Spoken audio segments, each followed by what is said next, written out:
everybody, I am Zehra and today I'm going to paraphrase the second chapter of critical thinking.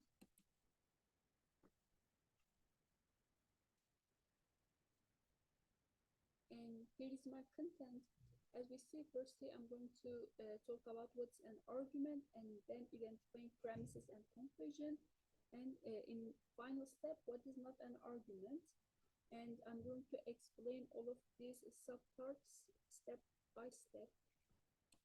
I suppose you are all ready, then let's get started. Firstly, what is an argument? Argument is a group of statements which we are intended to prove or support another statement called conclusion. And when it comes to premises, premises are statements in an argument offered as evidence or reasons why we should accept another statement, the conclusion. At the conclusion is the statement in an argument that the premises are intended to prove or support.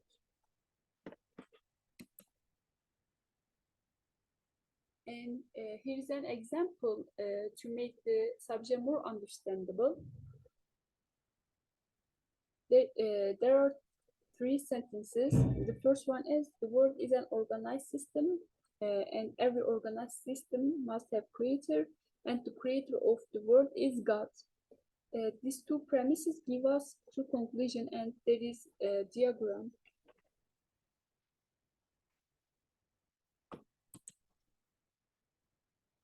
And what is statement?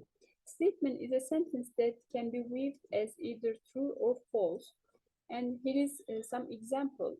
For example, Mountain Everest is the tallest mountain in the world, and the capital of the America is the Washington. And there are some features of statement. For example, statement. The first feature is a sentence may be used to express more than one statement. Here is an example. Table is portable and the color of table is yellow.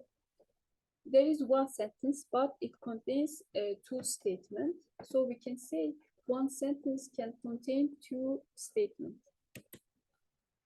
And the other feature of statement is some sentences are not statements. For example, question, greeting, comment, request, proposals, instructions, and exclamations are not statements.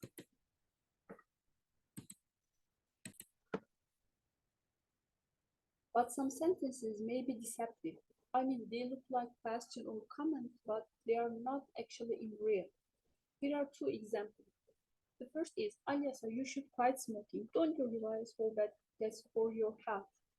When we look at this sentence, it looks like a question, but it's a rhetorical question. A rhetorical question is a sentence that has the grammatical form of a question, but it's not a question. So we can accept it as a statement. The other example is, do not read beauty magazines. They will only make you feel ugly. This sentence looks for an imperative or comment, but in this context, however, this figure is clearly making an assertion. You should not read beauty magazines. To review, imperative sentences are statements if they are intended as proposition and suggestion.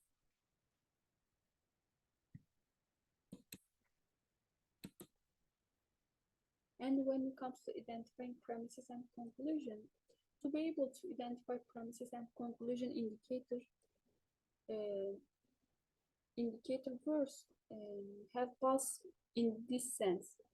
It means words or phrases that provide clues that premises or conclusion are being put forward. Premise indicators indicate that premises are being offered, and conclusion indicators indicate that conclusion are being offered.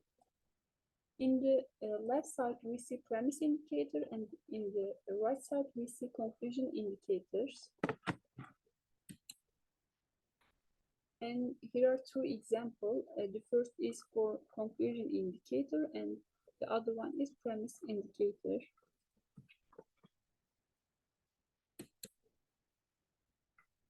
What is not an argument?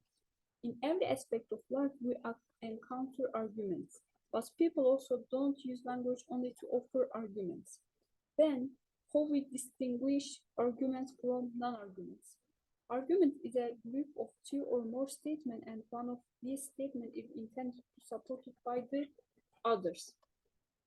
Now, have a look at the 5 types of non-arguments discourse. The first is reports.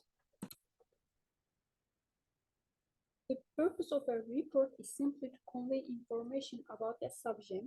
For example, Steve Jobs said, "Your time is limited, so do not waste it living someone else's life."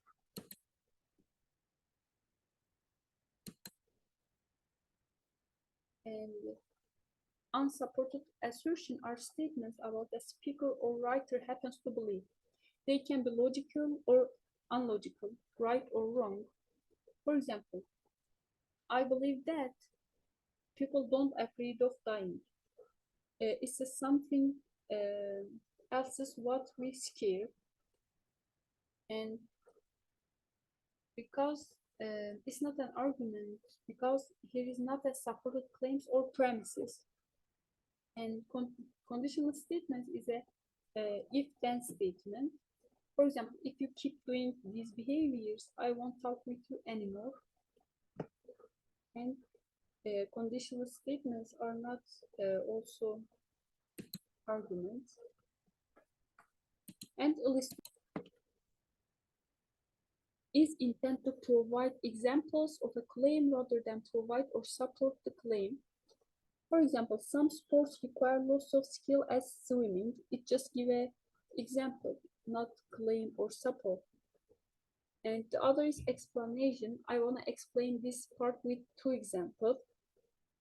The first is scientific informations are precious because they are proven by scientists. And the other is abortion is morally wrong because it demonstrates a lack of responsibility. Even if these 2 statements seem alike, they are not, because the first example tries to show why something is the case, not to prove this statement. So it's not an argument. But the other example is an argument. There is a claim and explanation. And there are 4 types of explanation. The first is the common knowledge test. The North won the American Civil War because it had a larger population and greater industrial base.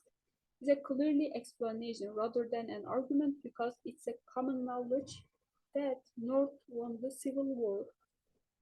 And the second is the past event test.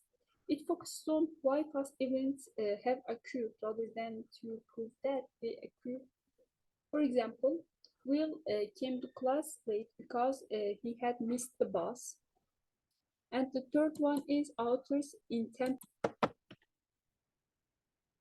That is offer an account of why some event has occurred or why something is the way it is.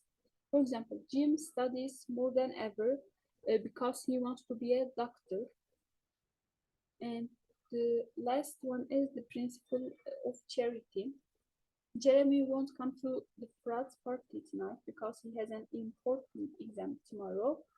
It's only explain the reason of why Jeremy did not attend the party. It's not an argument.